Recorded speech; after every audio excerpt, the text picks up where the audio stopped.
Y hemos estado ya por varios meses en la carta de Pablo a los Colosenses.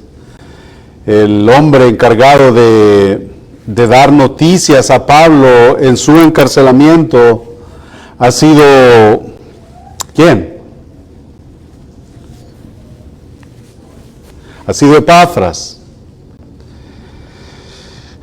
Y a través de Epafras, él ha sabido lo que está sucediendo en la iglesia de Colosas, una iglesia que Pablo no fundó. Es muy probable que Epafras haya sido el fundador, Pablo como el fundador indirecto, vamos a decirlo. Entonces él ha comunicado todo lo que ha pasado, él ha hecho saber todas las falsas enseñanzas que han estado surgiendo ahí. Unos estaban negando la deidad de Cristo, su divinidad. ¿Cómo podría Dios crear la materia si ellos decían que la materia era mala? ¿Y cómo Dios podía crear al mismo tiempo el espíritu en un hombre, el espíritu de Dios en un hombre que era carne? No lo concebían.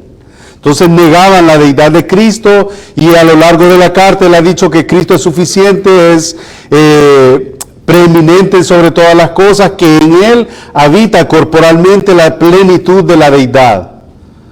Y ha sido el constante de los primeros dos capítulos. Al llegar al capítulo 3, hablamos acerca ya de la conducta, de la práctica ya de la carta, la parte práctica de la carta, cómo los creyentes en Colosas debían de vivir, cómo los creyentes de Colosas debían de conducirse con los de afuera, como lo vimos la semana pasada. Y obviamente la enseñanza es primordial también para nosotros, es necesaria para nosotros. Y la semana pasada, como dije, llegamos al capítulo 4. En el capítulo 2 hasta el versículo 6, donde cubrimos nosotros la sección en donde el apóstol está dando prácticamente las últimas instrucciones de la carta, y les anima a que perseveren en la oración, que perseveren, que lo hagan con un corazón agradecido, con un corazón lleno de gratitud, con acciones de gracias. Les piden que oren por él, para que el Señor le abra puertas a él, para llegar con el ministerio de Cristo, por el cual también es cautivo. Y no solamente eso, él no está preso solamente en términos humanos, él es preso de Cristo también en términos espirituales. Y le dice a los colosenses: hermanos, tengan cuidado de la manera que se van a comportar. Tengan cuidado de la manera en la que se van a comportar con los de afuera. Sean sabios, sean coherentes con lo que van a exhibir a través de sus vidas. No solamente en su porte, o sea, no solamente en su comportamiento, sino también con sus palabras, porque los de afuera solo están esperando una oportunidad para poner en tela de juicio el poder salvador y el poder transformador del Evangelio. Tengan cuidado, sepan cómo comportarse con los de afuera, porque ellos solo están esperando una oportunidad, y nosotros hemos sido testigos de eso. Nosotros vamos con nuestras familias y decimos que somos creyentes, decimos que somos cristianos, pero en una ocasión a mí o a uno de ustedes se le salió algo que no debió de haber pasado. ¿Y qué es lo primero que le dicen? Y decís que sos cristiano. Ve que cristiano. Es lo primero que están esperando para negar al poder transformador y salvador de aquel que nos ha llamado, de aquel en quien habita toda la plenitud de la deidad. Y ahora, ahora que las instrucciones han sido dadas, Ya en los primeros 1, 2, 3, incluso al principio del capítulo 4, en donde les ha dicho a los amos que hagan lo justo y recto, en el versículo 2, que perseveren en la oración, en el 3, orando también, instrucciones. Ahora pasa a la despedida.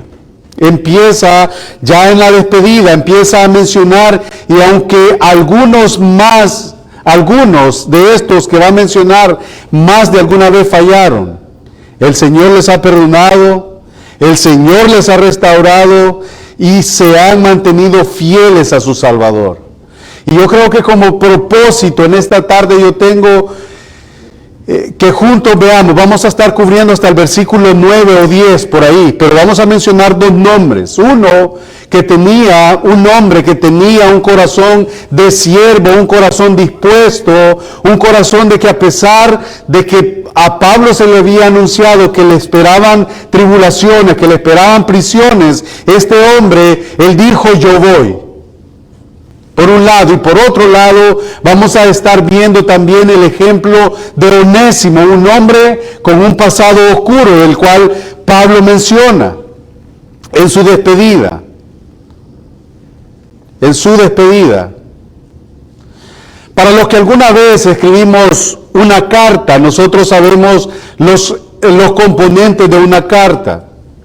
Primero escribimos la fecha. Después está el remitente. Luego del remitente ya nosotros te saluda fulano de tal, esperando que te encuentres bien. Y el propósito de mi carta es esto, y ya empieza con el desarrollo del propósito. Y el propósito ha sido hablarles de que Cristo es preeminente sobre todo, que en Él habita corporalmente la plenitud de la deidad.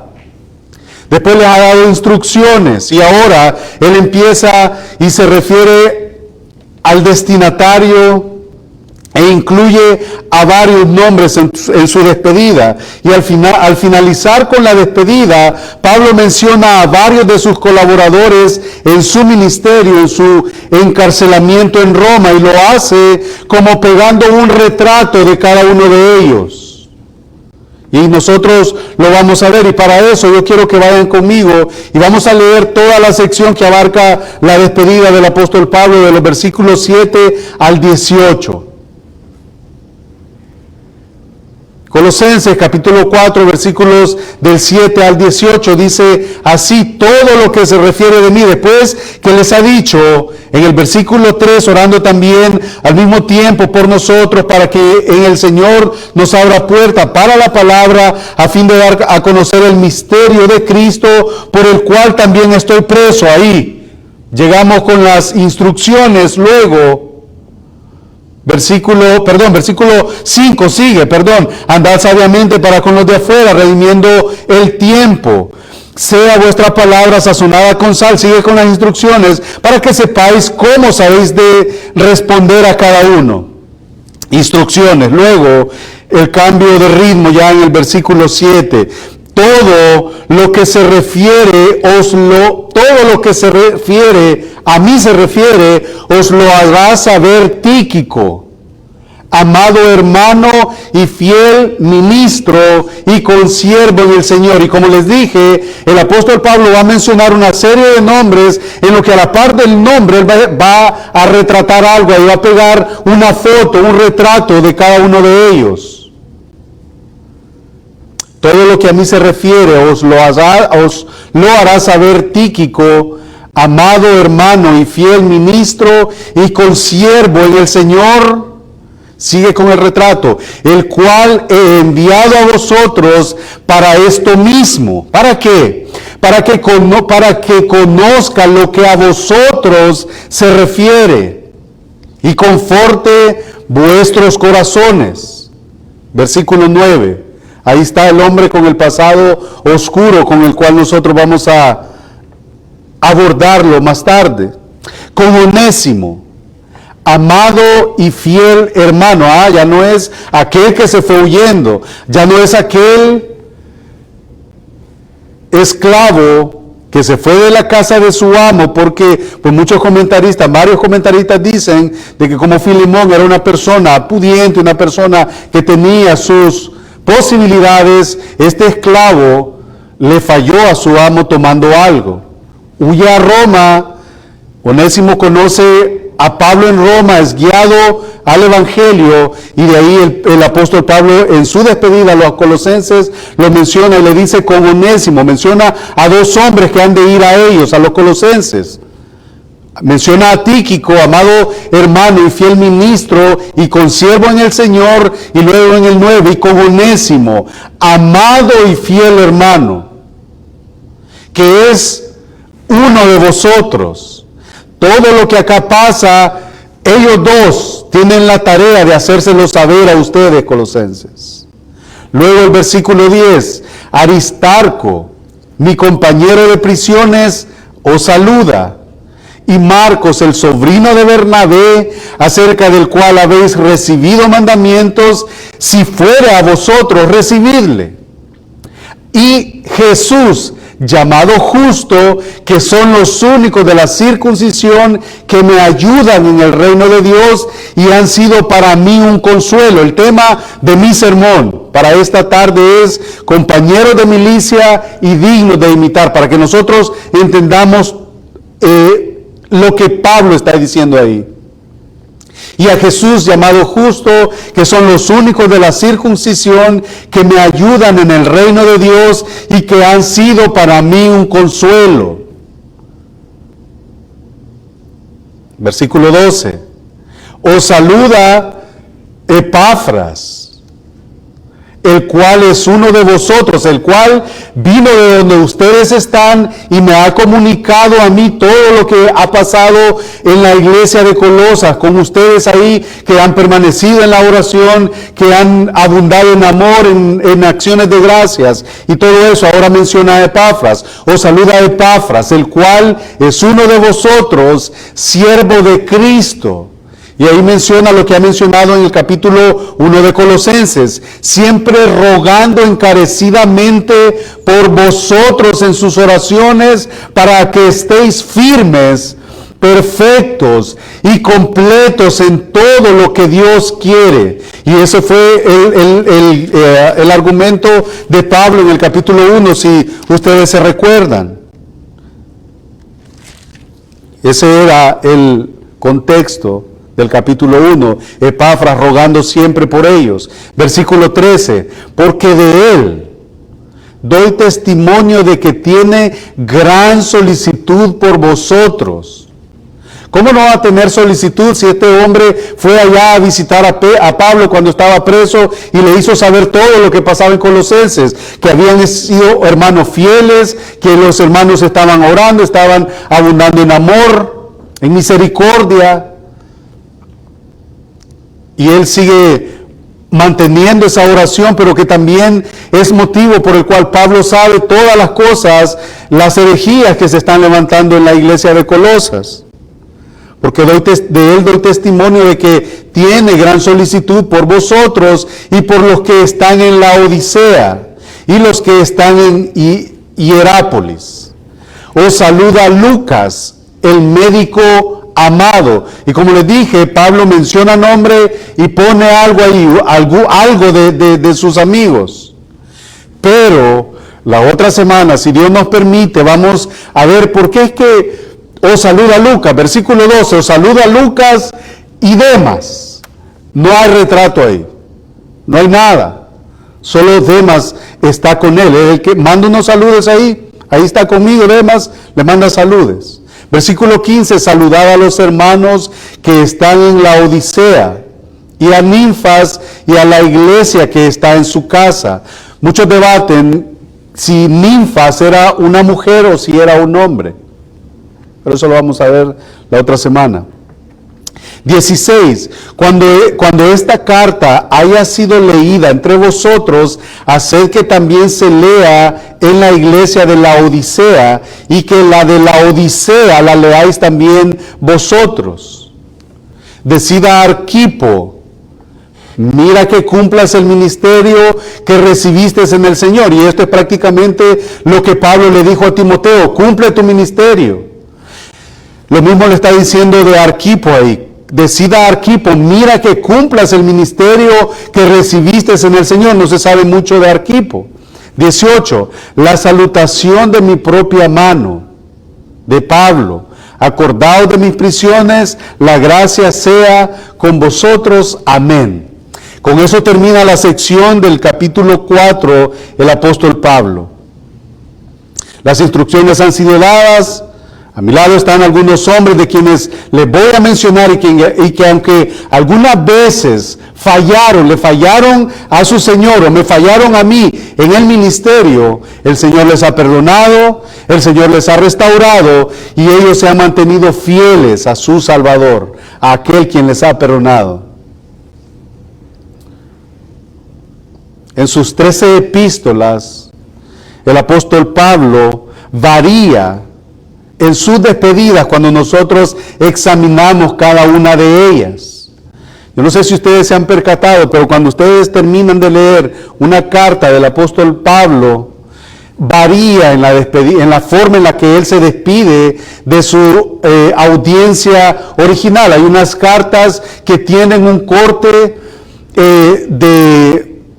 general, son escritas para iglesias, pero otras son escritas para individuos, para una persona en particular.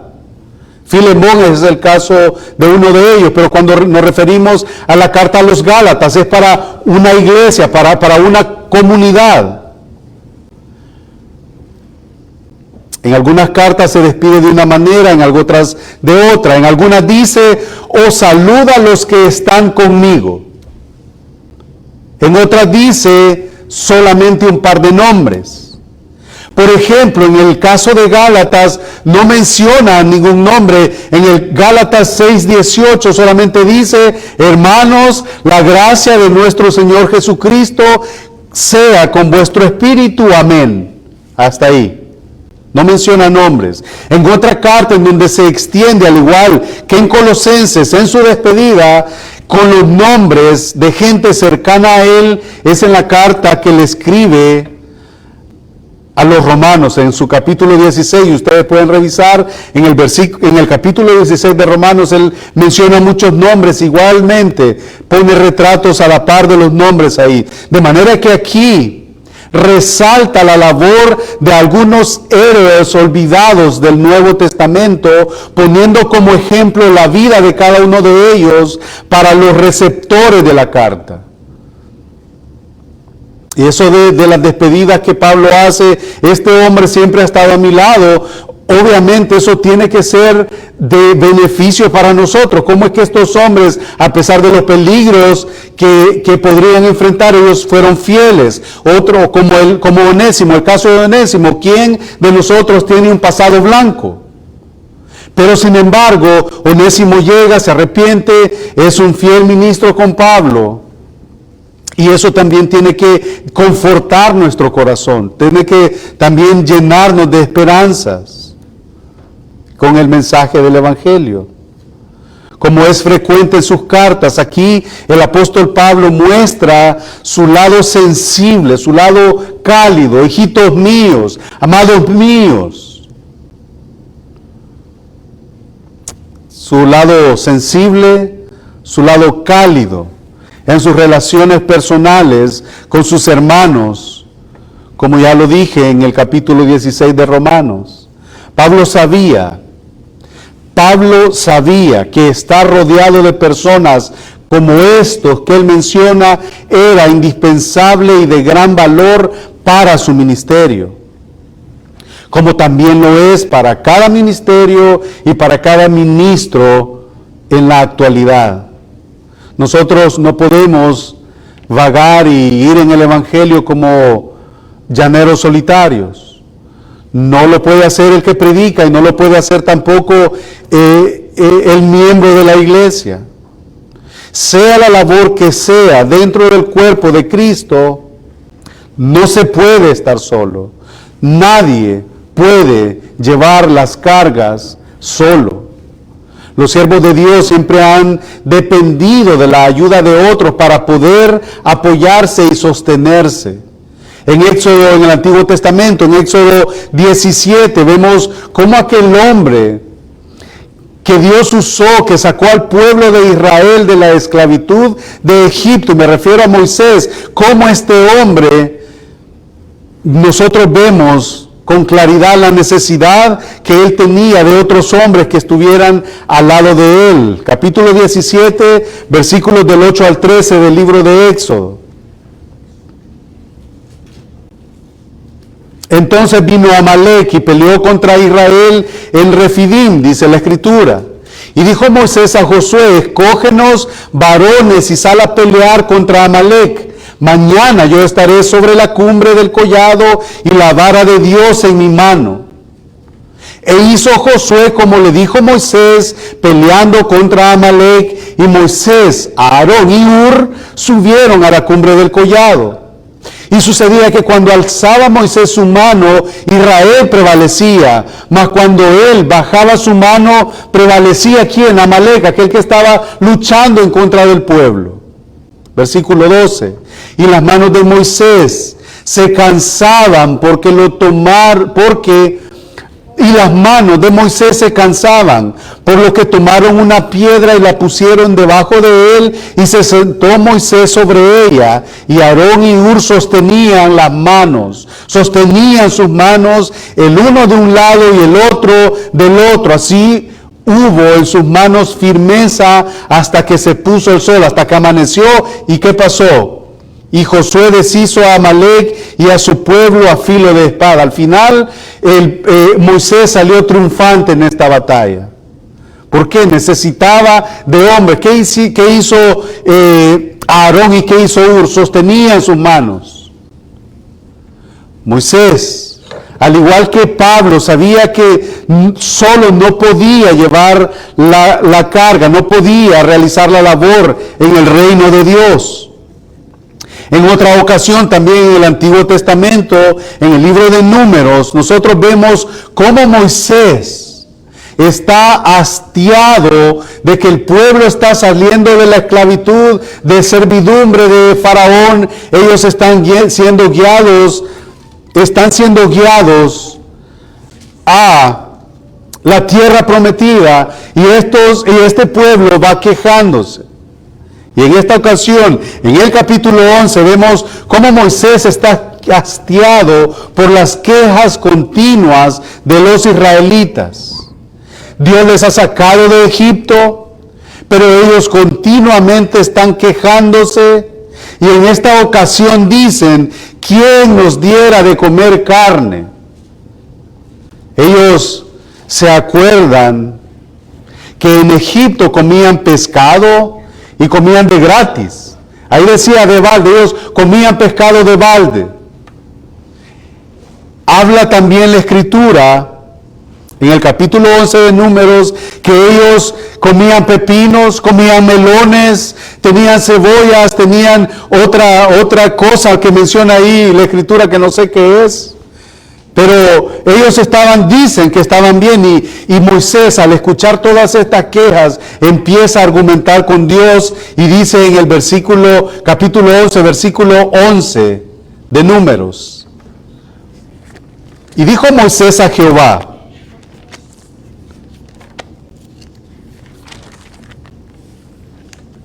dijo Moisés a Jehová, Números 11:11. Dijo Moisés a Jehová: ¿por qué has hecho mal a tu siervo? ¿Por qué has hecho mal a tu siervo? ¿Por qué no he hallado gracia en tus ojos, que has puesto la carga de todo este pueblo sobre mí? ¿Concebí yo a todo este pueblo? ¿Lo engendré yo?, dice Moisés a Dios, para que me digas: llévalo en tu seno como lleva la que cría al que mama, a la tierra de la cual juraste a sus padres. ¿De dónde conseguiré yo carne para dar a este pueblo? Porque lloran a mí diciendo, danos carne que comamos. Parece que eran mexicanos y salvadoreños estos israelitas. Queremos carne.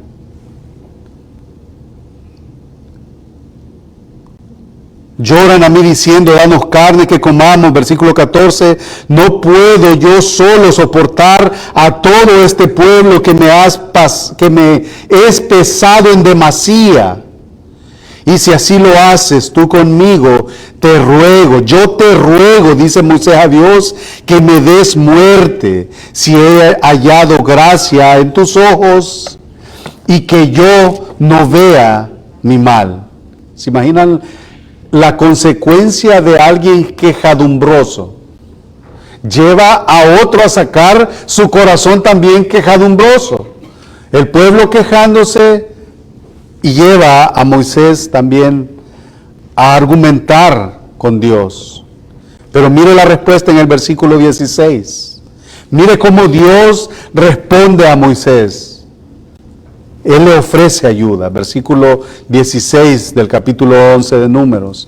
Entonces, después que Moisés ya dijo lo que le tenía que decir, entonces Jehová dijo a Moisés, reúneme 70 varones de los ancianos de Israel que tú sabes que son ancianos del pueblo y sus principales, y tráelos a la puerta del tabernáculo de reunión y esperen ahí contigo. Y yo descenderé, dijo Jehová, y hablaré allí contigo. No iba a hablar con los que iban a venir ahí con él, iba a hablar con Moisés, y hablaré allí contigo, y tomaré del espíritu que está en ti, y pondré en ellos, y llevarán contigo la carga del pueblo, y no la llevarás tú solo.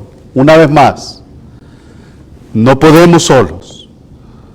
Y Pablo tenía claro este principio, que no podía avanzar solo con el ministerio. Y gracias a esa colaboración que Dios proveyó, la carga se aligeró para Moisés, recibió la capacidad para seguir adelante con la tarea asignada.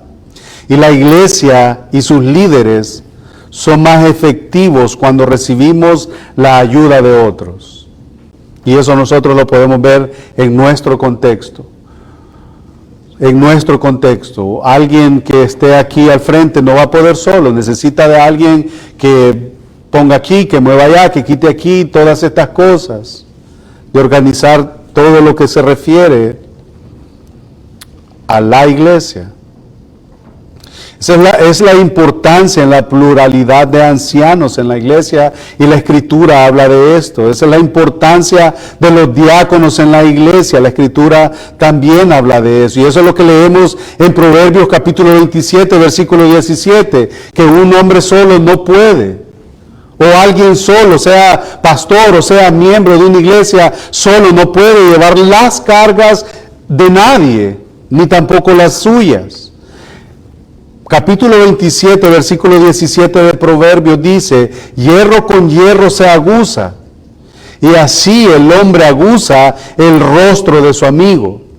Eclesiastés 4, del versículo 9 al versículo 12, también afirma esta realidad. Mejores son dos que uno, porque tienen mejor paga de su trabajo. Porque si cayeren, el uno levantará a su compañero, pero ay del solo, dice la Escritura, que cuando cayeren no habrá segundo que lo levante. También si dos durmieren juntos, se calentarán mutuamente más. ¿Cómo se calentará uno solo? Y si alguno prevaleciere contra uno, dos le resistirán, y cordón de 3 dobleces no se rompe pronto.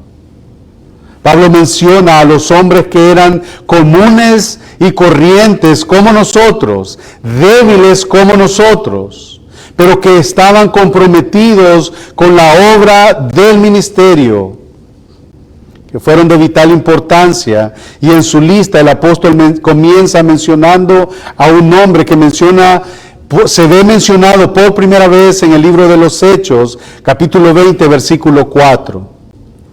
Hechos 24, nosotros vemos la primera vez que he mencionado Tíquico. Y le acompañaron hasta Asia. Hechos capítulo 20, versículo 4. Y le acompañaron hasta Asia Sópater de Berea, Aristarco, que también lo vamos a ver más adelante, y Segundo de Tesalónica, Gallo de Derbe y Timoteo. Y de Asia, Tíquico y Trófimo. Ahí está Tíquico. Al estar en Éfeso, Pablo planeaba regresar a Jerusalén al final de su tercer viaje. Tenía como plan recoger algunas ofrendas para llevarlas a los necesitados en Jerusalén. Y estas ofrendas las tenía que recoger, según la Escritura, en Galacia y en Acaya, para llevarlas a los necesitados que estaban en Jerusalén, donde él tenía planeado ir. Y como plan tenía también la intención de llevar con él a algunos gentiles, entre los cuales estaba Tíquico. Y el mero hecho de la disposición de Tíquico de viajar con Pablo a Jerusalén, eso mostraba el corazón de siervo que Tíquico tenía. En ese tiempo, un viaje como este no era algo que se debía de decidir con ligereza. Y aparte de eso, de que no tenía que decidirse con ligereza, porque un viaje como esos representaba peligros, representaba todo tipo de adversidades en el camino. En el tiempo antiguo, un viaje así representaba peligros y dificultades, pero aparte de eso, había que separarse de la familia, había que separarse de los amigos y había que separarse también de la iglesia a la cual este hombre estaba. No era como los viajes en nuestros días. Ahora un viaje usted lo hace rápido por los medios que ahora nosotros tenemos. En este tiempo no era así. A Pablo se le advierte que le esperaban dificultades, ¿no es cierto?, en Jerusalén. Y es muy probable que el anuncio de estas dificultades que le hacían a Pablo, es muy probable que también Tíquico escuchaba acerca de ellos. Con todo y eso, Tíquico decidió permanecer con Pablo. A Tíquico lo volvemos a ver en Tito 3:12. Con su labor y con corazón de siervo, dice Tito 3:12, cuando envíe a ti a Artemas o a Tíquico, apresúrate a venir a mí en Nicópolis, porque ahí he determinado pasar el invierno. Tíquico era un hombre que nosotros no vemos con tanta frecuencia en la Escritura. No lo escuchamos con tanta frecuencia como lo es el nombre de Pablo. No lo escuchamos con tanta frecuencia como es el nombre de Moisés. No lo escuchamos con tanta frecuencia como es el nombre de Pedro. No lo escuchamos con tanta frecuencia como lo fue el mismo Timoteo. Pero fue un hombre que estuvo dispuesto, que tuvo un corazón de siervo. Cuando se avecinaba el final de la vida de Pablo, durante su segundo encarcelamiento en Roma, Tíquico estaba con él. Consciente de su inminente ejecución, el apóstol Pablo manifestó su deseo de ver por última vez a su hijo amado en la fe, a Timoteo. ¿Y a quién creemos nosotros en quien Pablo pensó para que mientras Timoteo visitaba en la cárcel a Pablo, ¿en quién creen que pensó? Fue en Tíquico. Con la convicción de que Timoteo no podía dejar sola la iglesia en Éfeso, a la cual era pastor, a quien Pablo designó para cubrir a Timoteo fue a Tíquico.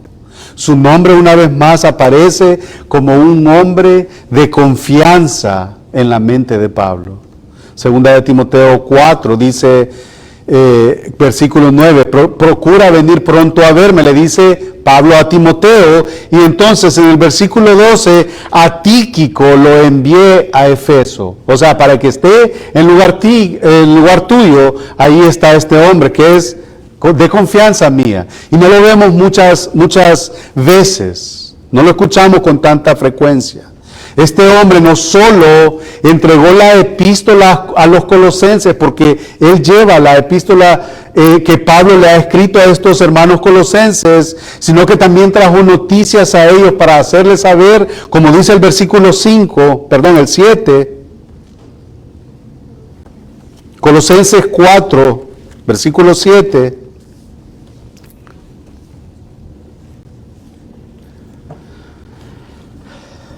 todo lo que a mí se refiere os lo hará saber Tíquico, amado hermano y fiel ministro y consiervo en el Señor, el cual he enviado a vosotros para esto mismo, para que conozca lo que a vosotros se refiere y conforte vuestros corazones.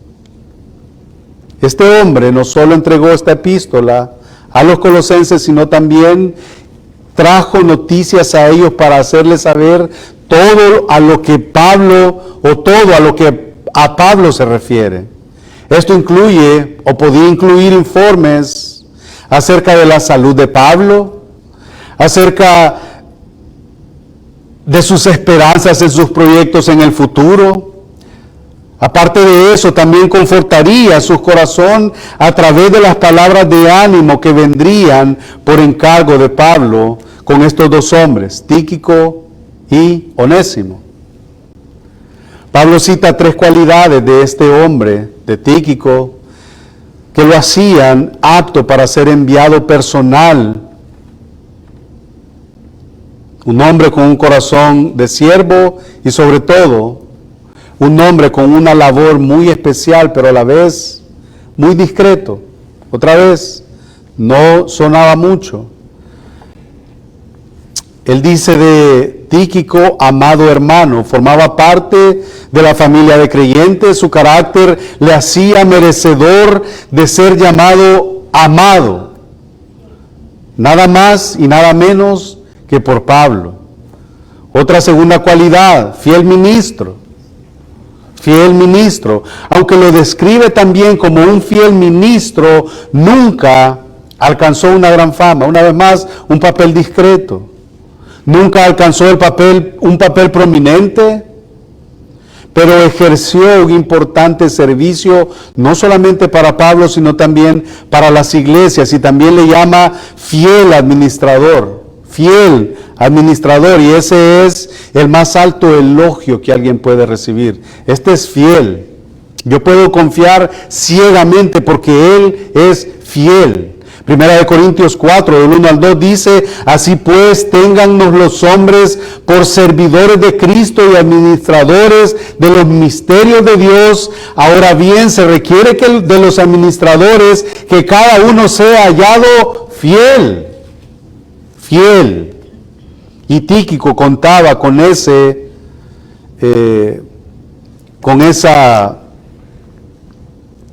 nombramiento, vamos a decir, con esa cualidad. Otro tercer aspecto que vemos de este hombre es que era consiervo en el Señor, era un siervo, era un diácono. Él ponía la espalda, ponía el hombro por causa de la iglesia, por causa del evangelio, por causa de su hermano en la fe, Pablo. Era un esclavo. Este hombre supo que era trabajar para su Señor. Sin ser tan famoso, sin pretender ser sonado, fue un hombre con corazón de siervo. Y después de hablar de este hombre con un corazón de siervo, ahora pasa a hablar de un hombre con un pasado oscuro. Con un pasado oscuro. Versículo 9. Con Onésimo, amado y fiel hermano que es uno de vosotros. Ya él ya no está acusado del ladrón. Ya no está acusado de que ya no es uno de vosotros, sino ahora es uno de vosotros. Todo lo que acá pasa os lo harán saber Tíquico y Onésimo. Onésimo, motivo por el cual, ¿se imaginan? Por Onésimo, él fue motivo por el cual Pablo decide escribir una de sus cartas. Una carta que nosotros encontramos dentro del canon bíblico, que era escrita de manera personal, ¿para quién? Para Filemón. Filemón tenía un hombre, al parecer pudiente, tenía una iglesia en su casa. Y ellos se reunían en su casa como era costumbre en aquellos días. Alguien que había sido adquirido como un esclavo en la casa de un hombre que, según los comentaristas, era un hombre pudiente en términos económicos. Al parecer tomó algo de la casa de su amo, huyó a Roma, conoce a Pablo, Pablo le predica el evangelio, Onésimo conoce al Señor, se convierte al Señor y se une al escuadrón de los compañeros de la milicia de Pablo. Filemón es uno de los líderes ahora en la iglesia colosense. Onésimo ahora regresa a Colosas y a su amo, por encargo y petición del apóstol Pablo, quien le escribe que le perdona y que le perdone, le pide que le perdone y que le reciba como a un hermano. A Onésimo por haber huido y por haberle defraudado, dice Filemón, y aún más, le pide que le reciba como a un hermano en la fe. Y como Pablo era de alguna manera quien había guiado también a Filemón al Evangelio, Filemón le dice en su carta, si algo te debe, Filemón, si Onésimo te debe algo, por favor, ponle a mi cuenta ahí, añadilo ahí a mi cuenta, por no decirte que tú, Filemón, te me debes a mí también. Eso es lo que le dice Pablo a Filemón. Y aunque Onésimo era un esclavo fugitivo, Pablo ahora lo define como un amado y fiel hermano. Así que, amada iglesia, esto debe de ser consuelo para nosotros. Vemos dos ejemplos de dos hombres que Pablo ha mencionado, Tíquico y Onésimo. Cuando una persona pone su fe y pone su confianza en Jesucristo, el pasado queda atrás. El pasado queda atrás, y ese es el argumento de Pablo en 2 Corintios 5:17, ¿se recuerdan? De modo que si alguno está en Cristo, nueva criatura es, las cosas viejas pasaron, he aquí, todas son hechas nuevas. Onésimo era un motivo de testimonio, era motivo de un testimonio vivo del poder de Dios que transforma una vida. Pablo le dice a los colosenses que aquel esclavo fugitivo ahora regresaba a ellos no como se fue, sino como uno de vosotros. Como uno de vosotros. Por lo tanto, trátenlo como a un miembro de la iglesia, pues en Cristo ya no hay esclavo, ya no hay libre, todos son uno en Cristo. Dice Gálatas 3:28, ya no hay judío ni griego, no hay esclavo ni libre, no hay varón ni mujer, porque todos vosotros sois uno en Cristo Jesús. Ahora Onésimo es uno de nosotros, ya no es aquel por quien pesaban acusaciones, aquel que había huido de su amo, ahora ya es uno de nosotros. Recíbanle como a uno de nosotros. Lo que vemos en estos dos hombres es que son ayudadores. Y con la aplicación quisiera comenzar con Onésimo en vez de empezar con Tíquico, porque vimos primero el caso de Tíquico, pero quiero empezar con Onésimo y terminar con Tíquico. En el fútbol, algo que siempre me apasionaba, siempre están los técnicos, los estrategas, hay buenos y hay malos. Uno le dice al otro, si hay 22 jugadores en el campo y el partido dura 90 minutos, eso quiere decir que cada jugador debe de tener la pelota por 4 minutos cada jugador. Durante ese tiempo se deben hacer goles, dijo uno. Pero el otro estratega, el otro técnico le contestó, yo lo sé. Yo sé que en 4 minutos un buen jugador puede hacer, o qué puede hacer un jugador bueno en 4 minutos con la pelota. Pero lo importante, el jugador, supongamos, son 4 minutos por jugador. ¿Qué va a hacer este jugador durante los 86 minutos restantes? Y la pregunta en esta tarde sería,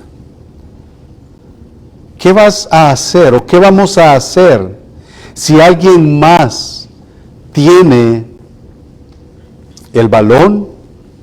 ¿Qué vas a hacer cuando eres jugador de soporte y no eres la estrella del equipo o del partido? Hay una escritora de apellido Eliot que escribió, la mitad de los daños que se hace en este mundo se debe a las personas que quieren sentirse importantes.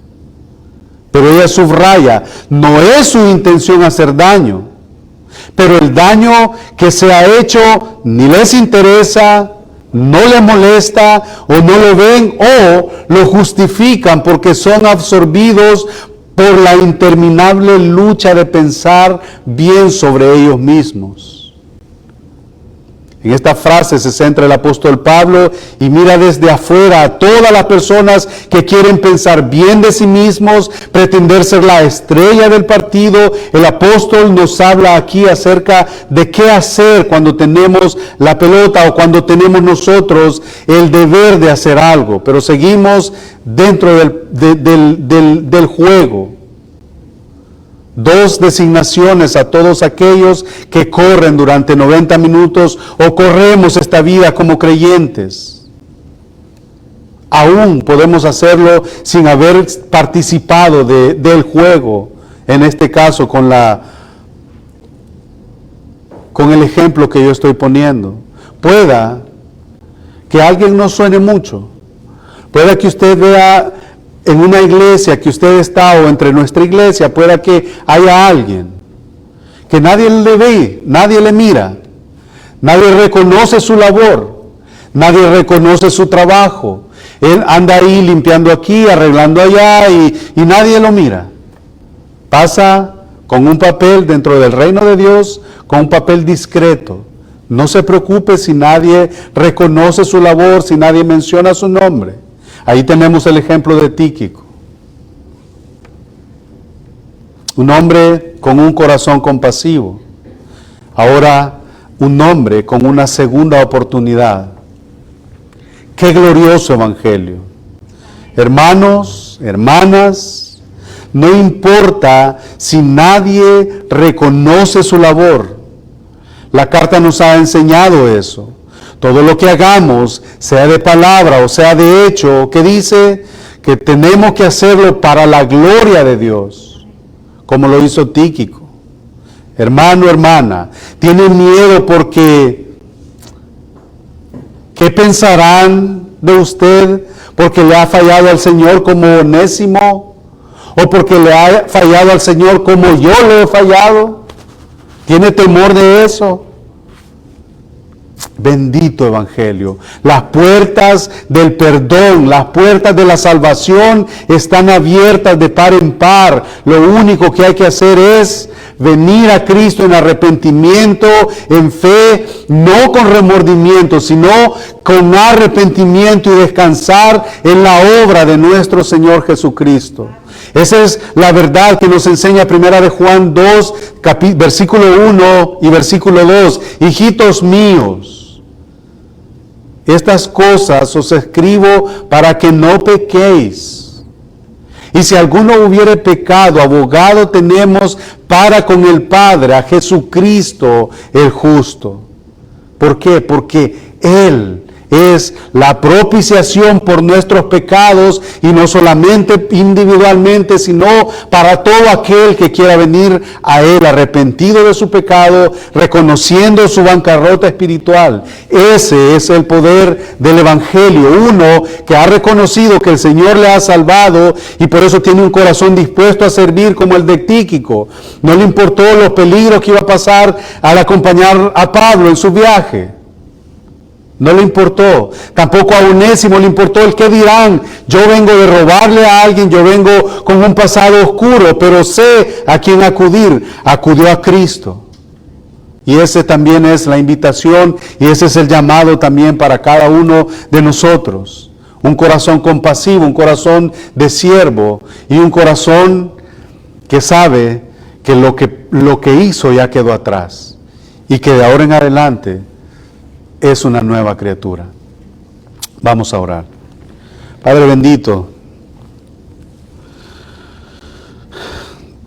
que sea exaltado tu nombre, Señor, a través de tu iglesia. Gracias, Señor, por la oportunidad que nos has dado esta tarde de meditar, Señor, en estas verdades de dos hombres, Señor, que acompañaron a este hombre que tú usaste, Señor, que no es nuestro modelo a seguir, porque nuestro modelo a seguir eres tú, Jesús. Nuestra guía, Señor, eres tú, nuestro Salvador. Pero que, Señor, este hombre, Pablo, y estos dos hombres, Señor, sirvieron juntamente con él para el avance de tu reino, para la expansión de tu palabra, Señor. Y ellos dos tuvieron aspectos diferentes. Uno estaba dispuesto, Señor, a exponer su vida al acompañar a Pablo. El otro sabía, Señor, que si regresaba a ese lugar le iban a estar señalando y le iban a estar acusando, y podía ser incluso digno de muerte. Pero vino a ti, se arrepintió, Señor, y ahora ya era uno de nosotros, como el apóstol le menciona. Y ahí podemos ver nosotros, Señor, tu poder salvador y tu poder restaurador, Señor, para aquel que viene, Señor, arrepentido de su pecado. Gracias, Señor, por tu bendito evangelio. Gracias, Señor, porque lo único que nosotros tenemos que hacer y lo único que podemos hacer, de hecho, es venir, Señor, en necesidad, arrepentidos, Señor, de la mancha de nuestro pecado, Señor, para poder ser beneficiarios de esa salvación tan grande que, Señor, tú ganaste en la cruz del Calvario para redimir a todos los que tú habías escogido desde antes de la fundación del mundo, Señor. Gracias, Señor, sean dadas a ti. Que sea, Señor, engrandecido y exaltado tu nombre a través, Señor, de tu iglesia, a través de nuestras vidas. Gracias por todo, Señor. Descansamos en tu soberanía, descansamos en tu provisión, descansamos en tu voluntad, descansamos, Señor, en tu salvación. Un día, Señor, vendrás por segunda vez a llevarte, Señor, por aquellos por quienes tú derramaste tu sangre. En el nombre de Jesús nosotros esperamos ese día. Amén. Amén.